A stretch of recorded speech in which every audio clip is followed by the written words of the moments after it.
क्या है मलेरिया? क्या सिर्फ मच्छर को ही काटने से मलेरिया होते हैं? क्या मलेरिया से मौत हो सकता है? क्या है पैरासाइट? पसीना और ठंडा आ रहा है, मलेरिया तो नहीं। कितने प्रजाति के मलेरिया होते हैं? क्या अंतर है Plasmodium vivax, Plasmodium falciparum, Plasmodium ovale, Plasmodium malaria? क्या एक मच्छर आपकी ज़िंदगी बदल सकती है? ये टेस्ट बताएगा आपको बुखार का राज। क्लीन फीवर है, बुखार तो नहीं। नहीं।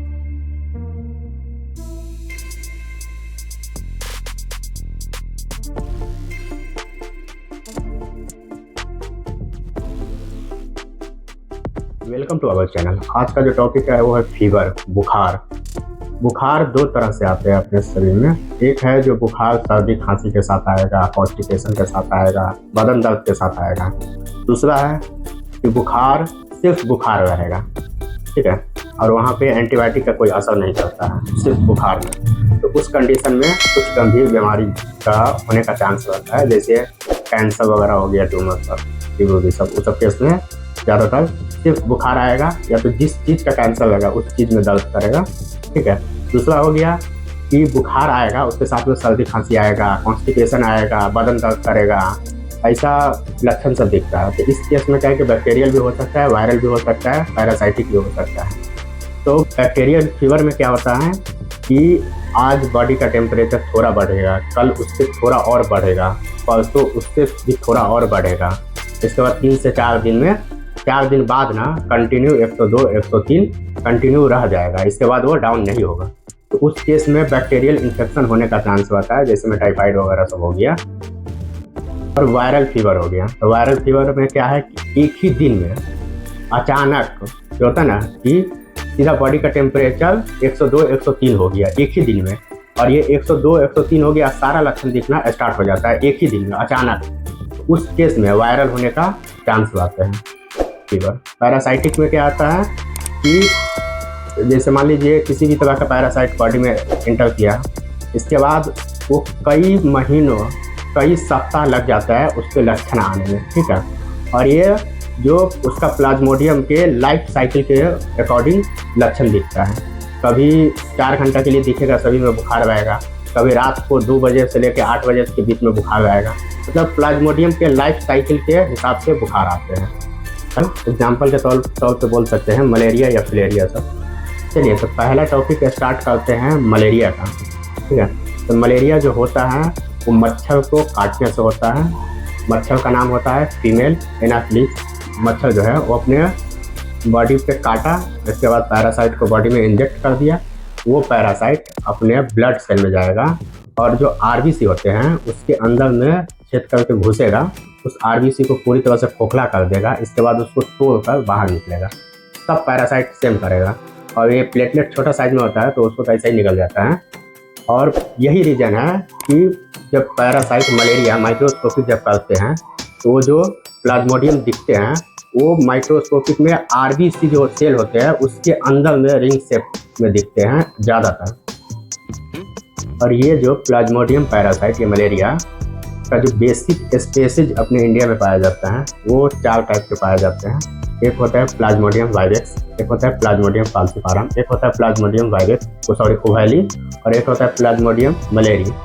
और भी बहुत सारा स्पेसीज पाए जाते हैं पर अपने इंडिया में नहीं पाया जाता है। और इसमें से भी इंडिया में ज़्यादातर 2 ही पाया जाता है। एक होते हैं प्लाज्मोडियम वाइवेक्स, दूसरा होते हैं प्लाज्मोडियम फाल्सिपारम।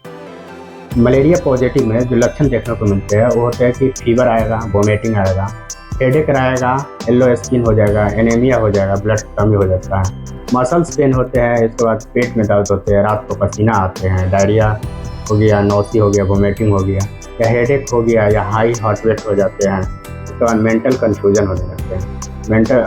इसका जो एक स्पेसीज होते हैं प्लाज्मोडियम फाल्सिपारम, वो क्या है कि ब्रेन पे अटैक करते हैं, ब्रेन डेथ कर देते हैं। उसी की वजह से इंसान की मृत्यु होती है। और अगर 100 मलेरिया पॉजिटिव का मरीज डेथ करते हैं, जिसमें 95% जो होते हैं वो प्लाज्मोडियम फाल्सिपारम स्पेसीज। सबसे ज़्यादा जो डेंजरस स्पेसीज होते हैं वो होते हैं प्लाज्मोडियम फाल्सिपारम। ये क्या है कि आरबीसी पर पूरी तरह से हेवी हो जाते हैं। इसके बाद ऑर्गन डैमेज करने लगते हैं। इसके बाद ब्रेन, किडनी ये सब लंग्स वगैरह पे भी असर करते हैं। और ज़्यादातर मरीज को जो मृत्यु होती है वो प्लाज्मोडियम फाल्सिपारम स्पीशीज के सही होते हैं। चलिए तो टेस्ट प्रोसीजर स्टार्ट करते हैं।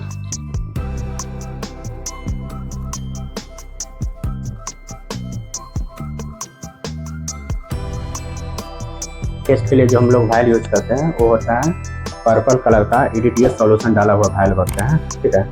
इसमें ब्लड जमता नहीं है, क्लॉट नहीं करता, एंटीकोगुलेंट रहता है। और जो जांच का जो असर करेगा वो RBC पे, ठीक है। तो RBC का रिएक्शन होगा। तो होल ब्लड ले लिए हैं। इसके बाद हमारे पास एरवा कंपनी का किट है, इसका एक लिटरेचर है, इसी के अकॉर्डिंग करने वाला है। और ये जो करने के लिए दो मेथड यूज होता है, एक एलाइजर से भी कर सकते हैं, रैपिड कार्ड से भी कर सकते हैं, और माइक्रोस्कोपिक आप स्लाइड पे भी कर सकते हैं, ठीक है। तो अभी हम माइक्रोस्कोपिक स्लाइड पे करेंगे और दूसरा रैपिड कार्ड यूज कर रहे हैं। तो हर कंपनी का अपना अपना लिटरेचर होता है। तो ये हम एरवा का किट यूज कर रहे हैं, तो इसका इसी में लिटरेचर दिया था। तो यहाँ पे इसी के अकॉर्डिंग करेंगे पूरा जांच, ठीक है। तो यहाँ पे दिया है कि आप रूम टेम्परेचर पे इसको आधा घंटा तक छोड़ दीजिए। तो आधा घंटा तक रूम टेम्परेचर पे छोड़ चुके हैं। इसके बाद यहाँ पे किट को फाड़ के निकाल दिया। इसके बाद इस पर नंबरिंग करेंगे, पेशेंट का जो आइडेंटिफिकेशन रहेगा वो डालेंगे। चलिए तो किट पे ID डाल चुके हैं। इसके बाद इस पर सारा कुछ दिया हुआ है कि S फॉर सैंपल हो गया, B फॉर बफर हो गया, रनिंग बफर बोलते हैं। यहाँ पे ID डालना था। यहाँ पे कंट्रोल है, P5X है, P फाल्सिपारम है। देख रहा है कि क्या दिया है। तो यहाँ पे दिया है किट उट को पहले रूम टेम्परेचर पे निकाल के रखेंगे। इसके बाद किट पे नंबरिंग करेंगे, जो पेशेंट का ID रहेगा वो सब डालेंगे। इसके बाद है कि 5 माइक्रोन होल ब्लड डालना है। देखिए ये होल ब्लड है, RBC, प्लेटलेट, हीमोग्लोबिन सारा ब्लड इसी में, इसमें कोई सेंट्रीफ्यूज वगैरह नहीं हुआ है। यहाँ पे हम छोटा पिपेट यूज कर रहे हैं जिसका हम सेट किए हुए 5 माइक्रोन, 5.0 माइक्रोन है वो। तो यहाँ पे हम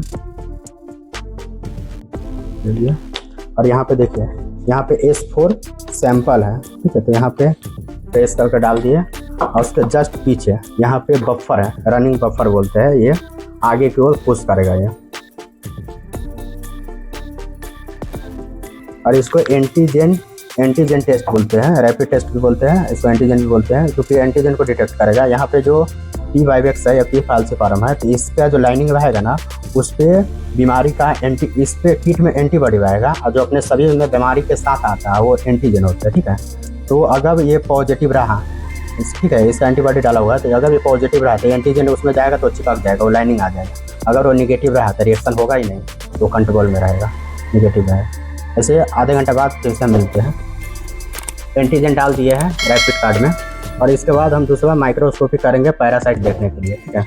यहाँ पे होल ब्लड है, यहाँ पे हम 15 माइक्रोन 20 माइक्रोन के आसपास होल ब्लड ले लेंगे, यहाँ पे रख देंगे। इसके बाद ये जो है स्प्रेडर है, इसको बैक की ओर करेंगे। इसके बाद ऐसे कर देंगे, ठीक है। यहाँ पे देखिए, यहाँ पे जो हम आइडेंटिफाई करेंगे तो वो होगा क्वांटिटेटिव, ठीक है। क्वांटिटेटिव मतलब कितना ज़्यादा है। और यहाँ पे जो टॉप है, मतलब सबसे ऊपर में एकदम पतला सा जो बना है, वहाँ पे हम क्वालिटेटिव को देखेंगे, ठीक है।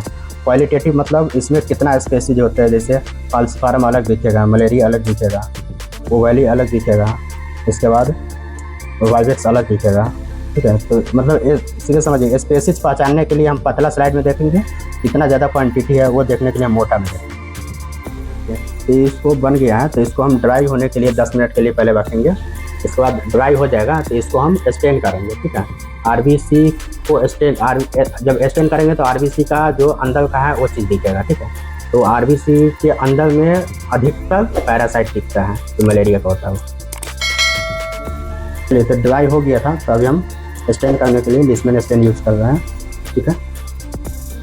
इसको 5 मिनट के लिए इसको ये होने देंगे, स्टेन के साथ रहने देंगे। फिर 5 मिनट बाद डिस्टल वाटर डालेंगे, जिसको 7 मिनट के आसपास डिस्टल वाटर के साथ छोड़ेंगे। इसके बाद इसको वॉश करके, चलिए तो 4 मिनट बाद हम इसमें डिस्टल वाटर को ऐड कर दिए। अब इसको 7 मिनट के लिए छोड़ देंगे। कंप्लीट हो गया, तब हम इसको वॉश करेंगे। चलिए जो वॉश कर रहे हैं इसको टैप वाटर, ठीक है, टैप वाटर से बूंदे बूंद दिए हुए हैं। उसके बाद पीछे साइड से इसको पूरी तरह से क्लीन करेंगे। ठीक है, तो पूरी तरह से थोड़ा सा रनिंग वाटर दे देंगे ताकि जो भी डस्ट वगैरह है उसमें कुछ बाहर निकल जाए। इसके बाद बैकग्राउंड पूरा क्लियर हो गया। चलिए, तो ये वॉश हो गया है, तो इसको 5 से 10 मिनट के लिए इसको ड्राई होने के लिए रख दिए हैं। 50 डिग्री इंक्यूबेटर को सेट कर देते हैं ताकि जल्दी ये ड्राई हो जाएगा।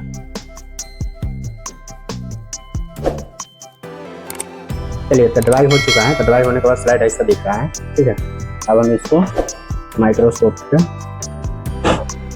100x ऑयल इमल्शन में भी देख सकते हैं। ठीक है, 40x पे भी देख सकते हैं। तो हमारा पूरा फोकस रहेगा आरबीसी के अंदर के चीज़ को देखने का। ठीक है, क्योंकि पैरासाइट जो होता है वो आरबीसी में छेद करके घुसते हैं, पूरा आरबीसी को खा जाते हैं। इसके बाद आरबीसी को फोड़ कर बाहर निकालते हैं। 95% आरबीसी, मतलब 100 को अगर पैरासाइट दिख रहा है, ठीक है, उसमें 95 को जो पैरासाइट दिखेगा वो आपको आरबीसी के अंदर में दिखेगा, क्योंकि ये परजीवी होते हैं, ये दूसरे में रह कर खाते हैं अंदर का। ठीक है, तो यहाँ पे देख रहा है 10-15 फील्ड देखेंगे। चलिए, तो पैथोलॉजिस्ट सब देख कर गए हैं स्लाइड को, जो कि नेगेटिव दिए हैं, और हम आप लोगों को दिखाने के लिए दिखा रहे हैं। हम लोगों को भी इसमें नेगेटिव दिख रहा है। ठीक है, इसमें है नहीं। ठीक है, इसके बाद हम एंटीजन कार्ड वाला देख लेंगे क्या। चलिए, तो आधा घंटा कंप्लीट हो गया। तो हम कार्ड में देख पा रहे हैं कि सी पे लाइनिंग है, मतलब कंट्रोल में है। ठीक है, अगर पी भी जो है पी वाइवेक्स हो गया, पी एफ जो है पी फाल्सिपारम हो गया। ये 2 स्पेसीज है जो मेनली अपने इंडिया में मेजोरिटी में पाए जाते हैं। ठीक है, तो यहाँ पे ये नेगेटिव है। अगर सी पे भी लाइनिंग नहीं रहता तो समझ जाते हैं कि किट खराब है, और सी पे लाइनिंग आ गया इसका मतलब कंट्रोल में है और पेशेंट नेगेटिव है। तो यहाँ पे टेक्नीशियन का काम कंप्लीट हो गया। इसके बाद अब पैथोलॉजिस्ट रिपोर्टिंग करेंगे, रिपोर्ट के बारे में बताएंगे क्या नेगेटिव क्या पॉजिटिव। रिपोर्ट पैथोलॉजिस्ट कर चुके हैं, तो रिपोर्ट के बारे में बताएंगे। यहाँ पे पेशेंट का डिटेल रहेगा, यहाँ पे टेस्ट का नाम रहेगा, यहाँ पे रिजल्ट रहेगा। ठीक है, तो यहाँ पे मलेरिया पैरासाइट है जो रैपिड से कार्ड से हम किए हैं टेस्ट। ठीक है, उसमें कार्ड में एंटीजन टेस्ट होता है। ठीक है, पी वाइवेक्स है जो कि नेगेटिव है। तो देखिए, पी वाइवेक्स जो कि नेगेटिव है। पी फॉर प्लाज्मोडियम होता है, प्लाज्मोडियम फाल्सिपारम एंटीजन, वो भी नेगेटिव है। ये दोनों का दोनों लाइनिंग है, ये नेगेटिव है। और इसके बाद ये जो स्लाइड में देखे थे, ठीक है, नॉट सीन है, मतलब स्लाइड में दिखा नहीं। थिक और थिन दोनों ब्लड स्मेल थे। ठीक है, मोटा में भी देखे थे, पतला में भी देखे थे, तो कहीं भी प्रेजेंट नहीं था ये पैरासाइट। ठीक है, अगर ये तो पेशेंट का नेगेटिव है। अगर किसी मरीज को पॉजिटिव आता है तो आपको 1 सेकंड का भी देर ना करके डायरेक्ट डॉक्टर से मिलिए। ठीक है, फिजिशियन से, और इलाज कंटिन्यू कीजिए। ठीक है, इसमें डिले नहीं करना पड़ता है। ये टेस्ट के साथ में अगर सीबीसी करवाइएगा तो सीबीसी का जो रिपोर्ट आएगा उसमें आपका सारा सेल कम रहेगा। ठीक है, आरबीसी कम रहेगा, प्लेटलेट डब्ल्यूबीसी को भी कम कर देगा। सारा सेल इस तरह से रिपोर्ट आएगा जैसे लगेगा कि किसी तरह का कैंसर का मरीज हो। ब्लड एकदम पतला सा बना देगा, क्योंकि वो जो पैरासाइट होते हैं वो ब्लड को ही खाते हैं। कोई भी पैरासाइट हो, वो शरीर में अंदर जाने के बाद जो घोष मतलब उसको खाना जो अपने शरीर का आता है वही पसंद आता है उसको। ब्लड सेल सब उसी को खाते हैं। चलिए, यहाँ पे वीडियो कंप्लीट हुआ, तो अगले वीडियो में मिलते हैं। जय हिंद।